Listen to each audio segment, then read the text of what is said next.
Bersama kita bangkit suara. Hari ini kita bongkar realiti sebenar di sebalik akaun TikTok Noyon Construction Services. Video yang beredar di TikTok ini memaparkan seorang lelaki warga asing yang bukan sekadar bekerja sebagai buruh binaan, tetapi mengambil peranan sebagai penyelia dan pemimpin pekerjanya sendiri. Dalam video yang tular, beliau memarahi pekerja warga asingnya kerana sikap mereka yang meminta upah tinggi sehingga RM160 sehari, tetapi gagal melakukan kerja asal seperti mengukur tepat atau mengakui kekurangan kemahiran diri. Yang menarik, Noyon dilihat tegas memastikan kerja dilakukan mengikut spesifikasi yang diminta. Dia tidak segan memotong gaji pekerja jika berlaku kesilapan yang merugikan. Dari segi profesionalisme, ini menunjukkan bahawa walaupun dia warga asing, dia cuba menjaga amanah tuan rumah dan memastikan standard kerja dibekalkan. Malah tindakan mendidik pekerjanya agar tidak menipu dan bekerja bersungguh-sungguh boleh dianggap satu usaha positif. Namun, video ini mendedahkan fakta tambahan yang lebih kritikal. Noyon dilihat menyewa rumah bersama isteri juga warga asing, dipercayai Rohingya dan anak tinggal bersama mereka. Ini menimbulkan persoalan serius kerana rakyat Malaysia tahu bahawa warga asing biasanya datang sendirian sahaja untuk bekerja, bukan berkeluarga.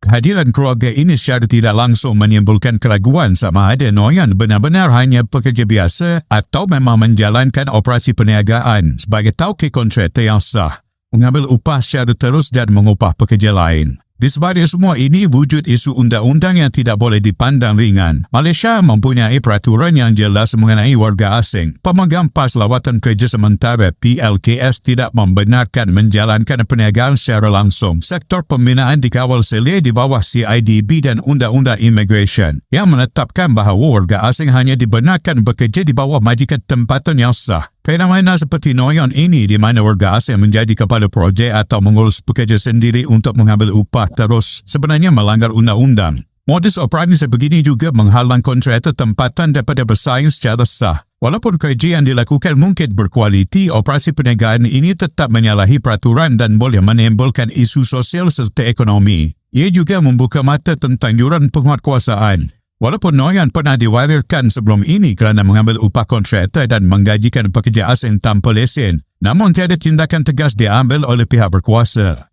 Kehadiran keluarga di rumah sewa ini menambah lagi kontroversi, menunjukkan kemungkinan beliau beroperasi lebih daripada sekadar pekerja.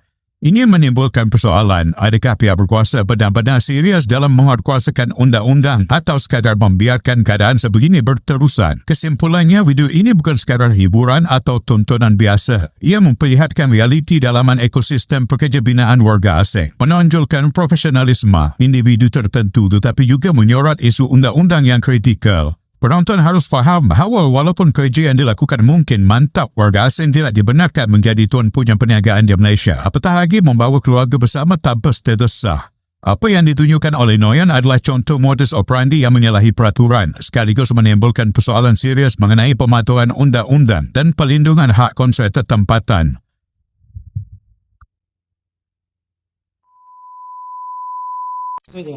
এখানে তোমরা দুজন ছিলে মোশেকে ওকে তোমরা জানো যে হলের মোশেক আলাদা বিলের মোশেক আলাদা আচ্ছা তোমরা বিলের মোশেক বিলেতে পাসাং করতে হবে আর হলের মোশেক হলে হলে হবে এখন তোমরা করিসাও কি হলের মোশেক বিলের মোশেক বিলেতে পাসাং করিসাও এখন ওই বিলের মোশেক এখন হলে পাসাং করে ফেলাইসাও এখন এখানে এখন যদি বস যদি না মানে এই বসে যদি এখন গুণাকারী করে এই বস যদি বলে এই মোশেক এখন উঠাই ফেলায় এখন এই মোশেক আমার লাগাই দিতে হবে এর দায়ভার কিটা নেই তুমি বলো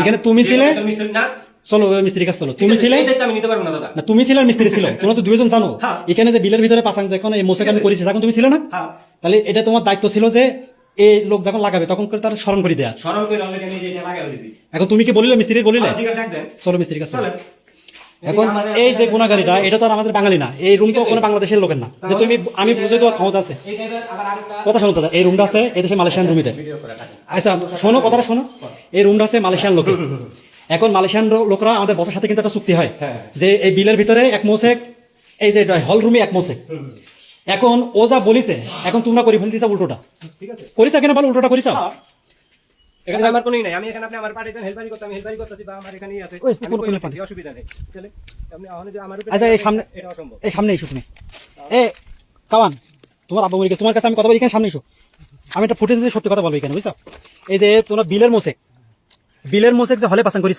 তোমাকে এই লোক বলিল, তুমি বলিলে, তুমি বলো, তুমি বলিস যে তোমার ওনার ভুলে যাচ্ছে। ভুল হইতাছে তাহলে একটু দেখে নিতেন, ঠিক আছে? আচ্ছা, তোমার কথা বলো, তোমাকে বলিস যে ভুলে গেছে, তোমাকে কালকে বলিল যে এই মোসেক ভুল হয়ে গেছে, জি গান বলি কথা কইনি তাহলে ওইজন মোসে দুটো দিতে চাকরি দিয়ে মোসে মিশে গেল ওই প্রথম না আপনি আমি কই নাই, আরে প্রথম না না ওখানে তুমি বলো দুইটা করে আপনার আমি বলছি যে দাদা এই মোসে কিন্তু মিলে না। প্রথম না তিনটা পাঁচাং করার পরে হ্যাঁ তাহলে আমি তো এটাই আচ্ছা, বলছি। তিনটা এখানে কার দোষ? তুমি কার দোষ দাও? তোমার দোষ না এই লোকের দোষ? মনে করো আমার ভুল তাতে কি করো না, আমি তো বলছি। তোমার স্বীকার করতে হবে যেখানে হ্যাঁ তোমার দোষ না ওর দোষ। মনে করো আমার ভুল হ্যাঁ তো কি করো আচ্ছা, এই মোসেক যদি এখন ঝামেলা হয়, এই মোসেক যদি উঠাই ফেলে দেওয়া লাগে, যদি বস না মানে কি করবো বলো? যাবার করো হ্যাঁ হ্যাঁ শুভ আইসু যাবার করো তোমার আমি কিছু বলতে পারছি না, তোমার বাপ মারা গেছে আজকেরই, তোমার বাপ মরে গেছে, এই জন্য তোমার আমি এখানে পিসাদ দিয়ে কোনো কথা বলতে পারছি না, আমার বিবেকে বাধা দিচ্ছে। কিন্তু দাদা এই জায়গায় যে কাজটা করিস আমরা, এটা কি ভুল হয়েছে না রাইট হয়েছে? ভুল তো হইছে, এখানে আমিও কইতাছি ওকে, দাদা, এই জায়গায় আমি কাজে একটু এখানে যে মাথা এখন বলি নাই। এখানে যে একজন ফেসে যাবে এখন, হুম। সেই ফেসে যাওয়া লোকটা আমি। তা আপনি তো মানে এখন আপনি তো এখন আমি যে ফাঁসবো, এটা কাদের জন্য ফাঁসবো বলো? আমাগো আমরা ফাঁসলে তোমরা খুশি, তুমি খুশি হবা, কে আমি খুশি হবো কে? দাদা খুশি হবে? কে খুশি হইব কে? ভাই যদি পয়সা থাকে তাহলে এখানে আপনি জরিমানা দিতেছে না? তা আপনি দুইটা টাকা নাই 500 জরিমানা দিলেন, আপনি কথাটা শুনবেন না যে কি মিস্ত্রিটা কাজ করেছো? আমার জন্য দোয়া করবা। শোনো, আমার যদি পরে চাপ আসে, আমার যদি এই জায়গায় বদনাম হয়, আমি তোমাদের জন্য বদনাম নাম কামাবো, আর এখান থেকে যদি আমি বের করে দেয়, আমি তোমাদের জন্য বেরোবো। না দাদা, আমার এখন তোমরা দোয়া করা ছাড়া আমি তোমাদের অপমান করতে পারবো না, বুঝছো? আমার দাদা কিছু বলতে পারবেন না এখানে দাদা, ঠিক আছে? এটা ঠিক আছে, ভালো থাকো। ঠিক আছে।